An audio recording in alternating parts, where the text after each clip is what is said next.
Guys, impanas. Pinagalo-halo ko gulay, cabbage, at saka carrots, at saka papaya, mga koblaks. So ayan, pinagalo-halo natin at binalot natin sa pang-lumpia Shanghai. Yung pambalot ng turon, mga koblaks, and then nilalagay natin ng isang itlog. Ilalagay natin sa gitna, and then imimikos-mikos natin ng konti. Lagyan natin ng konting harina, mga koblaks. So ayan. Ganyan, mga koblaks. Napakasarap nito. Sabi nga ng anak ko, kanseros, kasi gulay, lahat daw gulay. Ayan, balutin natin at piprito natin, mga koblaks. Lalagyan natin ng medyo ng tinunaw na harina para dumikit siya, mga koblaks. O, ayan. Kitang-kita nyo naman, mga koblaks. O, ayan. O, sa pagkakataon nito, mga koblaks, mainit na yung mantika natin at isasalang na natin. Ayan, dali na, mga koblaks. On muna natin itong apoy para maglaro na tayo ng apoy. Sige na, mga koblaks, lalagay na natin. For the first time ko itong gawin, mga koblaks.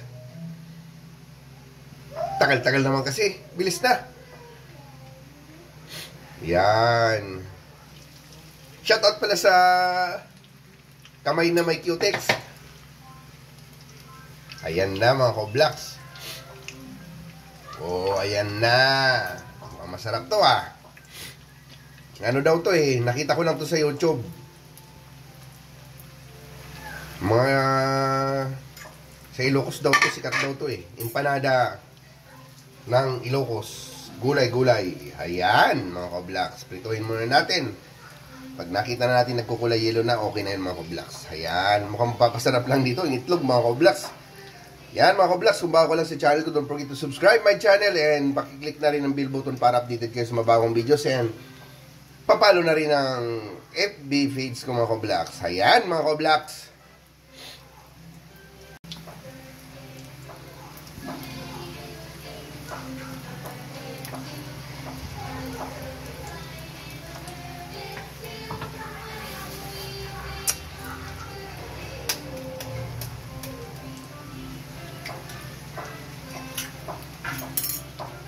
Egg natin. Prito-prito muna natin. Empanada Ilocos, mga koblaks. Ayun.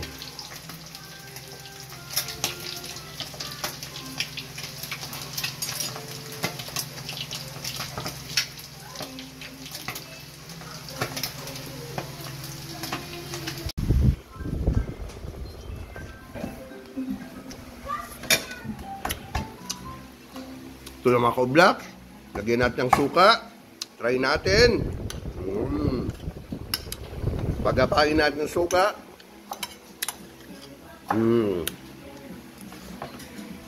Pwede, mga koblaks. Sarap. Yan.